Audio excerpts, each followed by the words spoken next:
Fala, fofuchas e fofuchos, beleza? Tranquilinho aí, gente?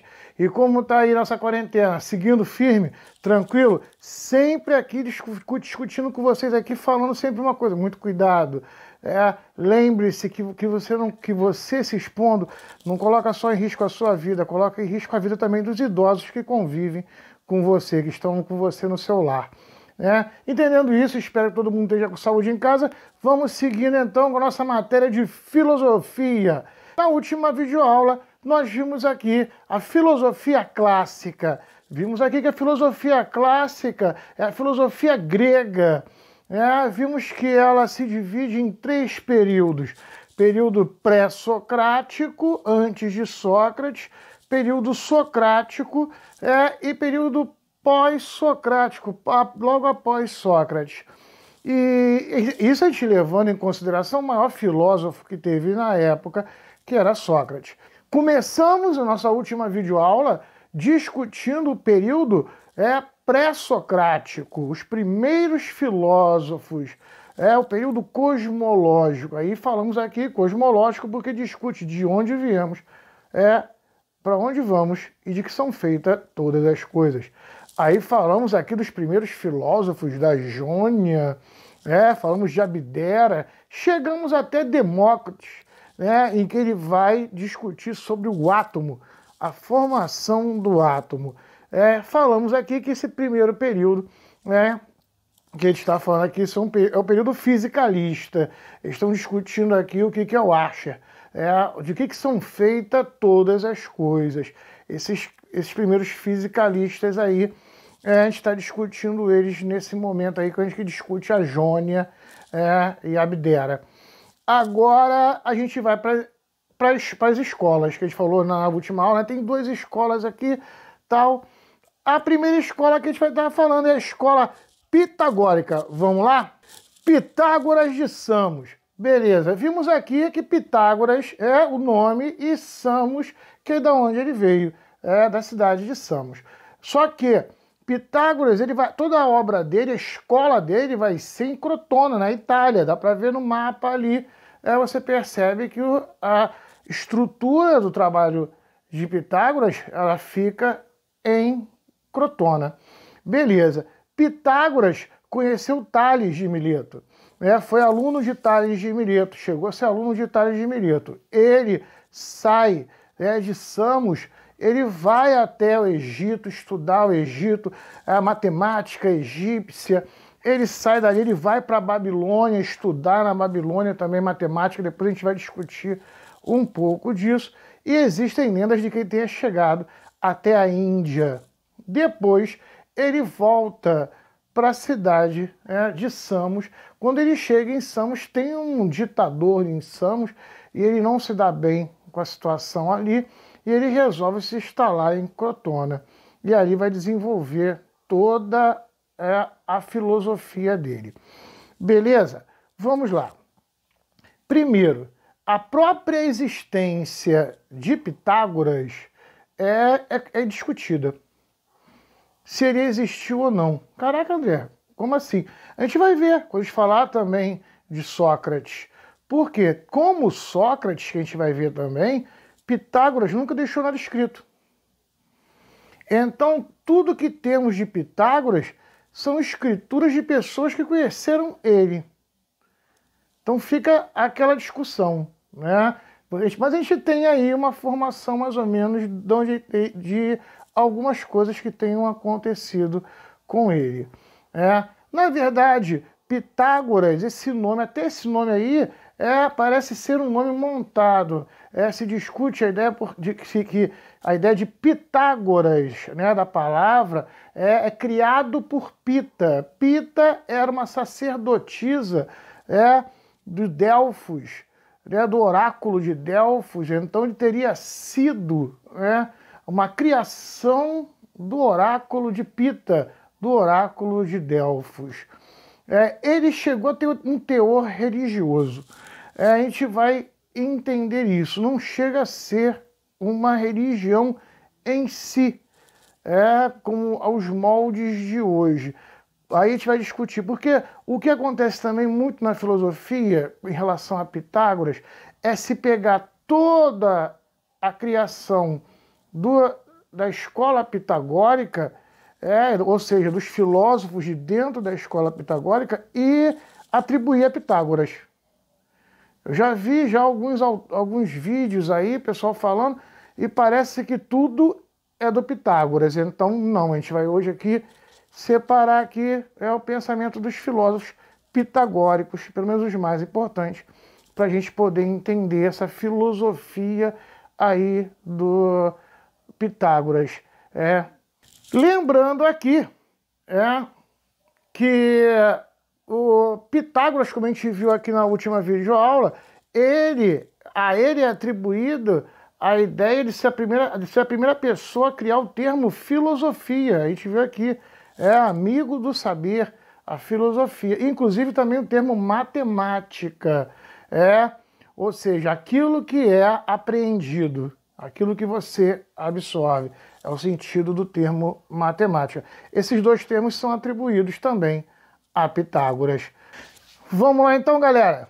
As teorias de Pitágoras. Como Pitágoras vê o mundo. Nós falamos aqui que ele tem até chegado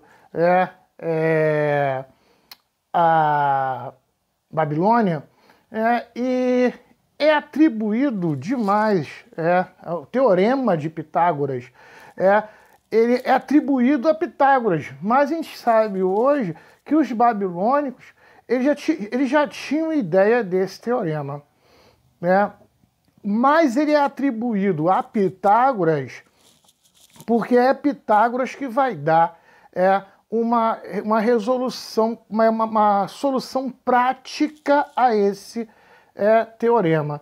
É ele que vai conseguir usar o teorema.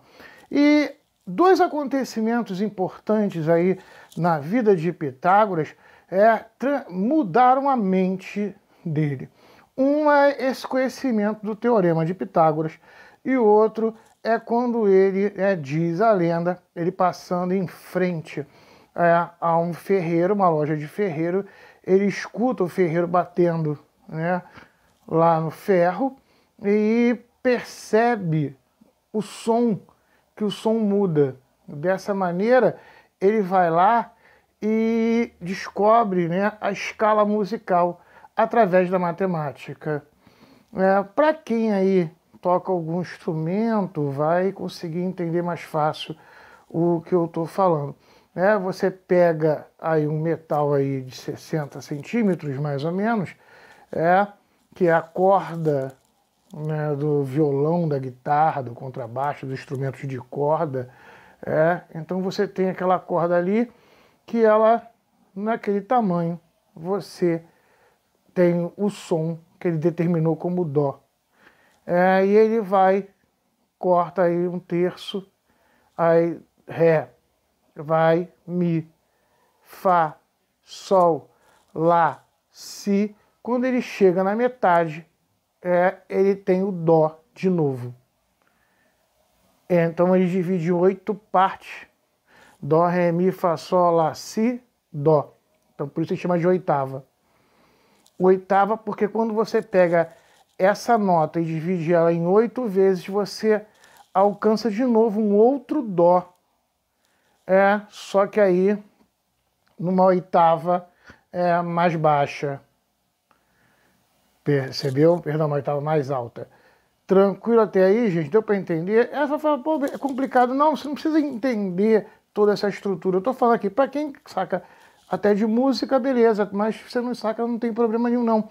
Eu só quero que você entenda que toda aquela estrutura musical, dos instrumentos musicais, aquilo são tudo divisões matemáticas. Tanto que se você ver, o cara toca uma oitava acima. Olha aí, ó, toca aquela música. A minha voz tá tocando muito agudo.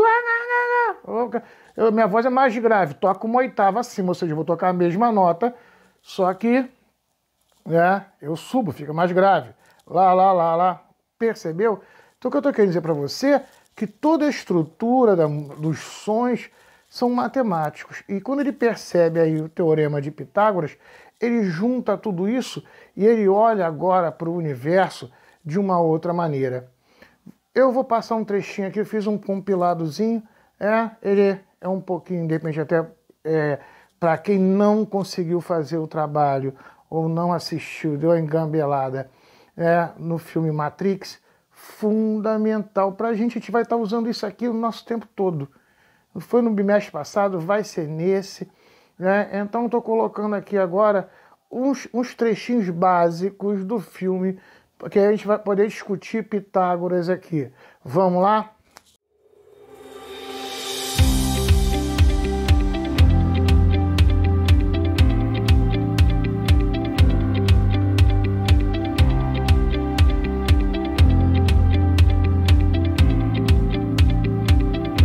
Beleza, vamos voltando então, galera, beleza? Vimos agora, para quem nunca tinha assistido aí o filme, para quem assistiu, deu a relembrada aí, a realidade, o final desse trecho do filme aí, e o final do filme em que o Neo, ele passa a ver a Matrix. Ele agora consegue ver toda a Matrix, toda a matemática por trás. Gente, o Pitágoras foi o Neo antes de Cristo. Ele olha para o mundo e vê o universo matemático funcionando. Todas as estruturas matemáticas. Isso vai pirar o cabeção do Pitágoras. Ao ponto dele chegar à ideia de um design inteligente. Se tudo está tão bem calculado, existe um Deus. Então, para ele, existe algo que pensou e calculou matematicamente todo o universo. Todo esse universo. Daí ele começa a construir a teoria dele. Então, por isso que a gente fala aqui, ó, é quase que religioso. A gente vai tá discutindo aqui isso. É quase que uma religião. Tranquilo? Pitágoras, ele vai dizer que tudo parte do princípio do um e do ponto. Ou seja, você tem o primeiro ponto, ponto A, ao ponto B. E daí se começa uma reta, e daí tudo se dá início. Do ponto e do um e do ponto. Para pensar que, para quem entende matemática, para quem entende aí de informática, toda a estrutura que funciona o computador, ele funciona no que a gente chama de binário. Ponto 0 e 1, 0 e 1, 0 e 1, 0 e 1, 0 e 1, 0 e 1, 0 e 1, 0 e 1, sequencialmente. Toda essa estrutura que forma isso aí. Então Pitágoras não estava muito fora da realidade, não. Então ele vai começar a construir isso. E ele vai dizer o seguinte: esse Deus, essa consciência que constrói todo o cosmo, que é esse cosmo perfeito, matematicamente perfeito, ele entra dentro de nós, ele está dentro de nós, mas ele entra dentro de nós, seres humanos, numa sequência. Você tem que ter essa sequência. Primeiro, para você se elevar a alcançar esse divino. Esse conhecimento aí universal, essa inteligência que criou esse design inteligente aí. Então, para você alcançar essa inteligência superior, você tem que ter o corpo, que os animais também possuem, a força vital, estar vivo, estar funcionando. Daí a importância que a gente vai falar aqui sobre hábitos dos pitagóricos em relação à alimentação, atividade física, manter o corpo funcionando. Uma alma, uma alma intermédia, ou seja, que ela pode pender para o bem ou para o mal. Ou seja, a ideia de que você tem que ter uma consciência, você tem que ter um raciocínio básico, você tem que raciocinar, um senso comum aí, Vamos botar aí no básico. Você tem que conseguir raciocinar, não ser uma pessoa, a grosso modo, uma pessoa com alguma limitação mental. Então, vamos lá, você tem que ter o corpo, você tem que ter esse corpo bem saudável, com a força interior funcionando bem. Você tem que ter uma alma intermédia, ou seja, pelo menos conseguir raciocinar. Você tem que ter o intelecto. Então, o intelecto aí é a vontade de buscar, de saber. Porque às vezes você pode ter uma alma mediana, intermédia, mas você... para mim as coisas estão tão boas como estão. Então, tá ótimo. E não, você tem que ter a vontade de buscar, até você alcançar o que ele chama de mente pura. Aí, através de tudo isso, e através de seus estudos, você alcança a mente pura. Essa mente pura é uma elevação em que você consegue entrar em contato com esse Deus. Vamos agora falar da escola pitagórica. Como era a vida dos pitagóricos, como é que eles faziam. Primeiro, a alimentação deles. Eles eram vegetarianos, era contra matar qualquer tipo de animal. Eles não bebiam, usavam bebidas alcoólicas, nem comiam feijão. A gente não entende até hoje porque o feijão era proibido para eles. Eles faziam todos os dias atividades físicas e paravam depois dessas atividades físicas para fazer uma reflexão do que tinha sido o último dia antes e de tudo que eles tinham discutido e desenvolvido em relação a pensamento. Antes de você entrar, quando você ia entrar para a escola pitagórica, toda a riqueza que você tinha, você pegava e repartia para o grupo. Você dividia toda a sua riqueza entre o grupo. Você não ficava com as suas riquezas. Você dividia todas elas para o grupo. Outra coisa, você fazia um juramento em que você não iria revelar jamais, você revelaria os conhecimentos daquilo que você tinha aprendido na escola pitagórica. Ali você aprendia e ficava com você. Inclusive, esse tipo de atitude, esse tipo de visão da escola pitagórica influenciou muitos grupos secretos que nós temos até hoje aí, como a maçonaria. Os jovens que entravam para a escola pitagórica, no primeiro ano eles não podiam falar com ninguém, eles tinham que ficar calados. Eles ficavam um ano inteiro sem falar nada, eles não falavam com ninguém. E eles só ouviam. E quando eles entravam em contato com o mestre, eles não viam Pitágoras. Eles só ouviam o mestre falar, mas eles não viam Pitágoras. Só tinham o direito de ver Pitágoras depois de um ano.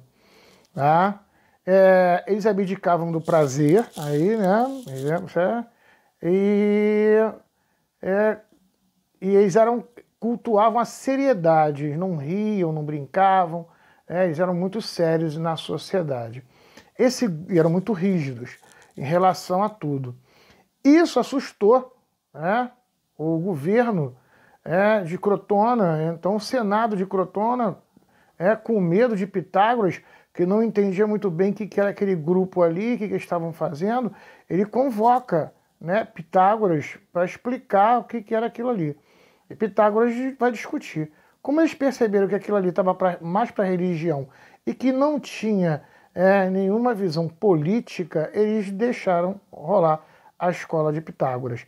Mas num primeiro momento, pelaquela rigidez, pelaquela coisa toda, eles acharam que aquilo poderia ser um movimento político. Então chamaram ele, quando perceberam que não era, liberaram ele para continuar com a escola pitagórica. Beleza? Agora a gente vai dar uma olhada nos principais filósofos da escola pitagórica e os legados deles. Tranquilo? Vamos lá? Vamos lá, galera. Nosso primeiro filósofo da escola pitagórica é Filolaus. Filolaus ele é importante para a gente por várias coisas. Vamos lá. Primeira coisa que Filolaus vai ser importante para a gente, ele vai escrever um livro sobre a escola pitagórica. Com os ensinamentos dos pitagóricos. É lógico que ele não botou tudo ali, porque não podia, lembra do juramento que a gente falou aqui, que não pode revelar segredos. Mas Pitágoras deixou ele colocar algumas coisas ali em que ele vendeu esse livro, então a gente tem informações sobre eles através desse livro. Então a importância aí desse livro. Inclusive diz a lenda, né, que Platão teria comprado esse livro e teria conhecido a filosofia pitagórica através desse livro. Mas aí é uma lenda. Vamos lá. Outra importância de Filolaus é que ele vai dizer que o universo é formado por 4 elementos: água, fogo, terra e ar. E Deus. Deus seria o 5º elemento, que é o responsável por toda essa estrutura. Então aí essa visão aí dos 4 elementos ele vai deixar para a gente.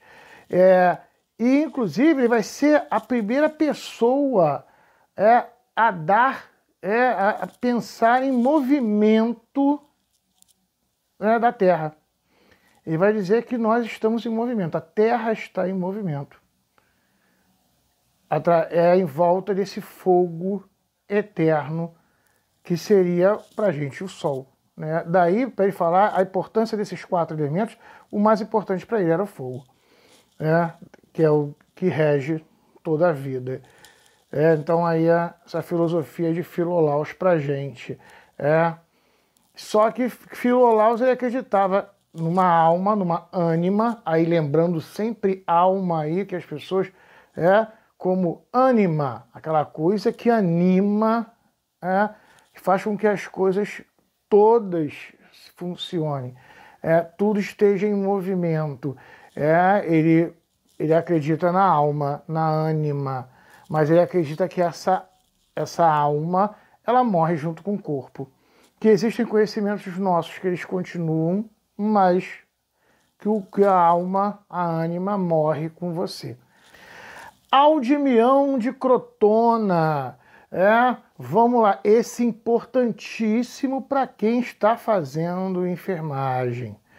Aldimião de Crotona, para quem pretende fazer faculdade de medicina ou de enfermagem, há uma discussão entre quem foi o primeiro, quem é o pai da medicina, se foi Aldimião de Crotona, foi Hipócrates de Cos, que a gente vai ver daqui a pouco, no nosso próximo bimestre, quando a gente chegar aí no período antropológico.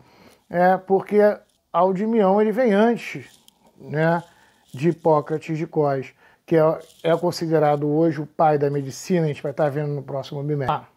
Por que Aldimião é tão importante assim em relação à medicina? Ele é a primeira pessoa a dissecar um corpo humano, a perceber veias e artérias. E ele vai discutir uma coisa que se pensava antigamente, em que todas as sensações que você tinha iam para o coração. Ele vai falar, não, vão para o cérebro. Ele vai perceber isso. Ele percebe que as sensações elas vão, todas elas, para o cérebro. É o cérebro responsável por fazer com que as coisas funcionem. Porém, aí vem as discussões aí. Porém, Aldimião acreditava também na alma, na ânima, mas diferente de Filolaus, numa alma que morre junto com você, ele acredita numa alma transcendente, que ela transcende. Então aí, ele é dualista. Ele está ligado ainda com aquela coisa de uma visão de cosmo, de transcendência. E outra coisa que o Aldimião tinha, ele acreditava que as doenças elas poderiam até vir do meio externo, mas elas estavam muito ligadas à sua alma, estavam ligadas também à sua posição moral. Se você fosse uma pessoa imoral, se você não tivesse posições rígidas e morais, quanto mais rígido e moral você fosse, mais saudável você era e você não pegaria doenças. Então ele associa a doença ao meio externo também, mas ele ele prevalece a doença numa visão em hábitos morais, da sua moralidade e da alma. Diferente aí, que a gente vai ver lá na frente de Pitágoras. em que ele fala não tem nada a ver, o meio externo. Tem a ver com moral, tem a ver com alma, é o meio externo. Daí ele sim rompe aí totalmente com essa parte mitológica, essa explicação mitológica. O Hipócrates, aí sim o Hipócrates é considerado o pai da medicina. Mas Aldimião é importantíssimo porque ele percebe já o funcionamento do cérebro, a estrutura das sensações e o cérebro como a base de funcionamento do corpo humano. Então, fundamental para a gente.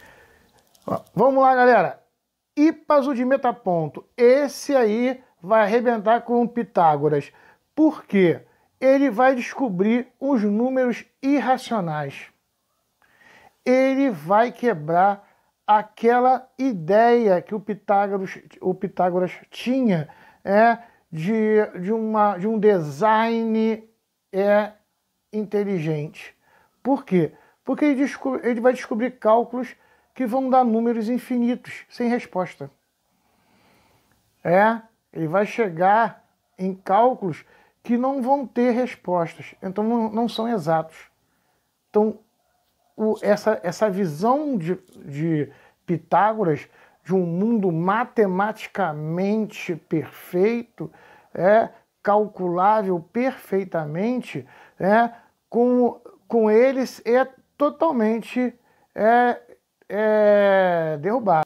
O Hipazo de Metaponto, ele vai chegar a essa ideia e o negócio vai ser tão problemático que dizem que quando o Hipazo ele passou isso para o Pitágoras ele ficou desesperado e tentou se matar.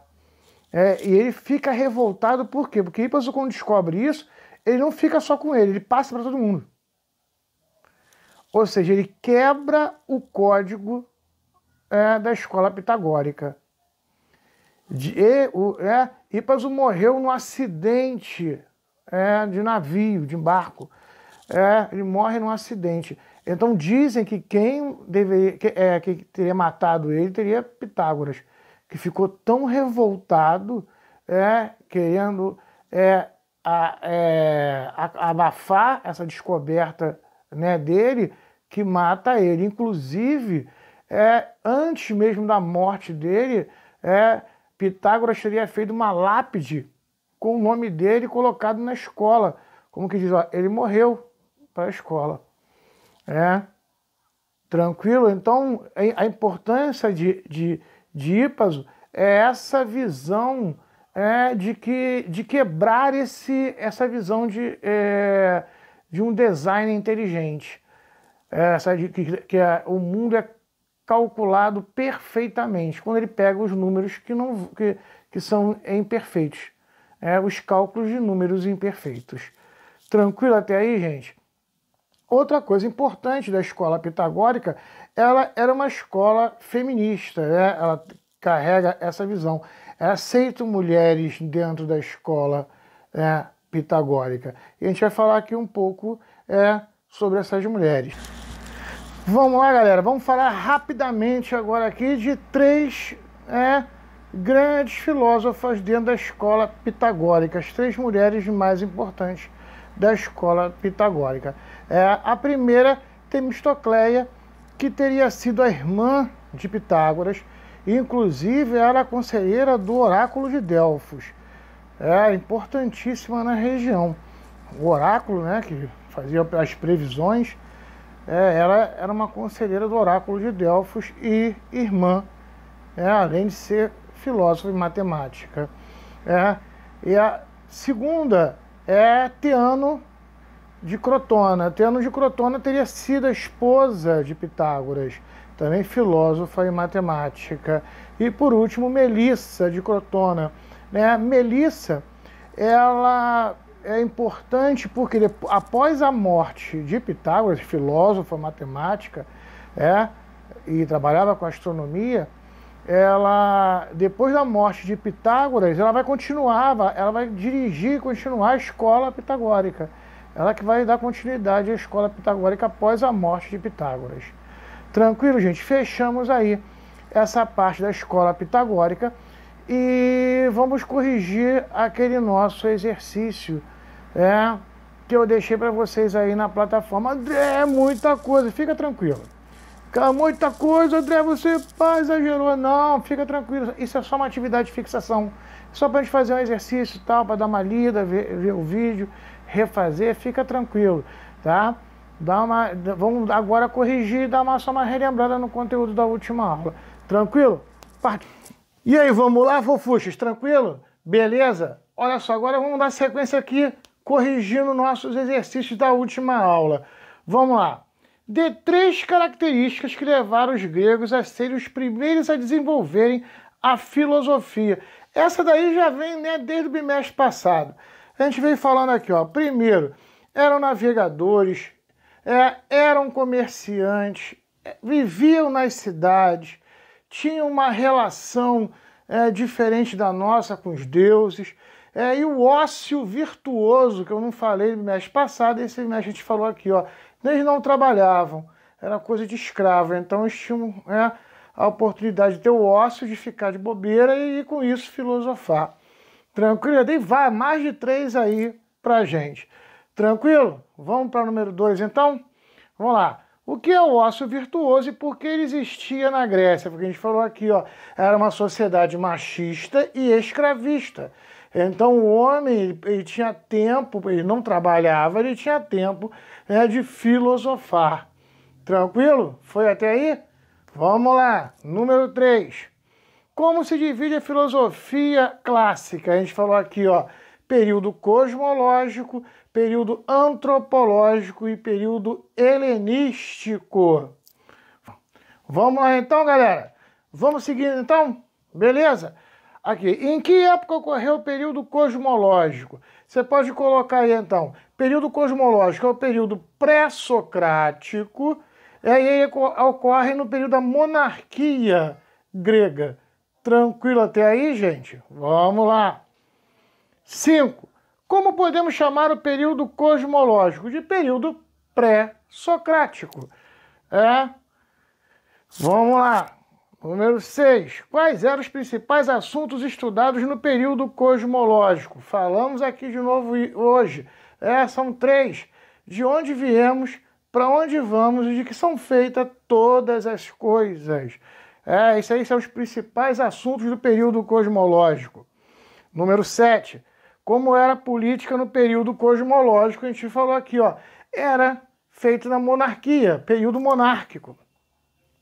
Em que época ocorreu o período antropológico? A gente fala aí, ó, período socrático acontece no período democrático da Grécia, né, na democracia grega. Tranquilo? Vamos lá. Como podemos chamar o período antropológico? Período socrático aí, tá vendo? 9. Como podemos chamar o período antropológico? Período socrático. A gente falou aqui, é o período de Sócrates e que Sócrates viveu. Vamos seguindo? Beleza? 10. Como era a política grega no período antropológico? A gente fala assim, ó, era democrático, era democracia.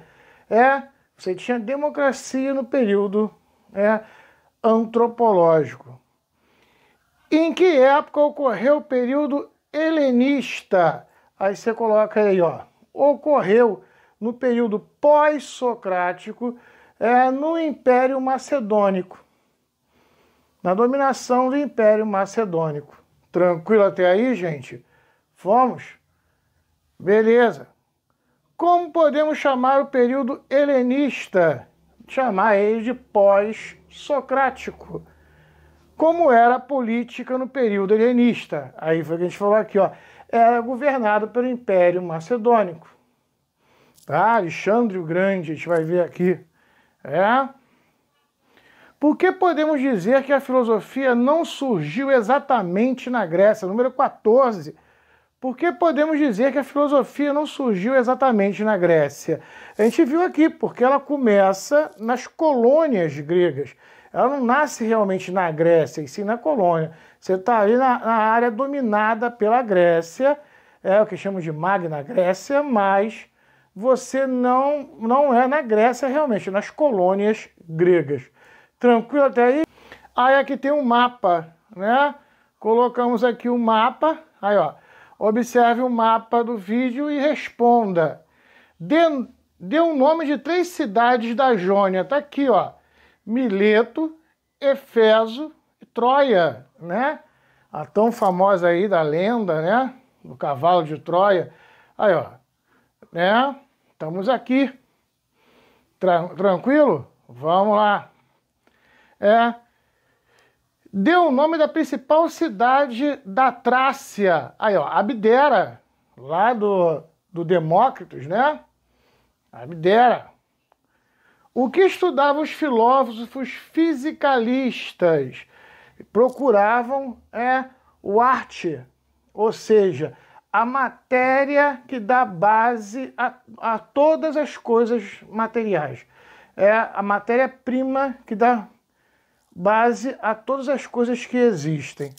Tranquilo? Aí fisicalistas buscavam a base do que era o mundo físico. Dê 3 exemplos de filósofos de Mileto. Aí falamos aqui, ó, Tales de Mileto, Anaximandro e Anaxímenes, ou Anaximenes, todos eles aí, ó, de Mileto. Vamos lá? Qual era o nome do principal filósofo de Éfeso? Aí, Heráclito, né? Nós falamos aqui, Heráclito é o principal filósofo de Éfeso. Vamos lá? 18. Qual era o nome do principal filósofo de Abdera? De Abdera a gente falou aqui, né? Demócrito, do átomo. Tranquilo. Quem criou o termo filosofia? Aí botou aqui filósofo, né? Não, mas aí é filosofia. Quem criou o termo filosofia, como a gente viu hoje aqui, é dado a criação do termo de filosofia por Pitágoras, né? Quem foi o primeiro filósofo? A gente falou aqui, ó, Tales de Mileto, né? É considerado o primeiro filósofo. Quem deu o título de filósofo a Tales de Mileto? A gente falou aqui, teria sido Aristóteles. O primeiro a ter dado aí a Tales de Mileto o título de filósofo, né? Explique o pensamento dualista. A gente falou aqui, ó, a ideia de que existe 2 planos, onde a alma ânima ela transcende, porque vai para um outro plano. Explique, 23, o pensamento monista, que a gente falou aqui, ó, não, só existe esse plano. Então nós somos monistas. Porque a gente falou aqui, se tem só esse plano, é monista. Tranquilo? Explique um pensamento unitarista. É a ideia de que uma matéria dá origem a todas as outras. É ela a base de surgimento de todas as outras. Daí ser unitarista.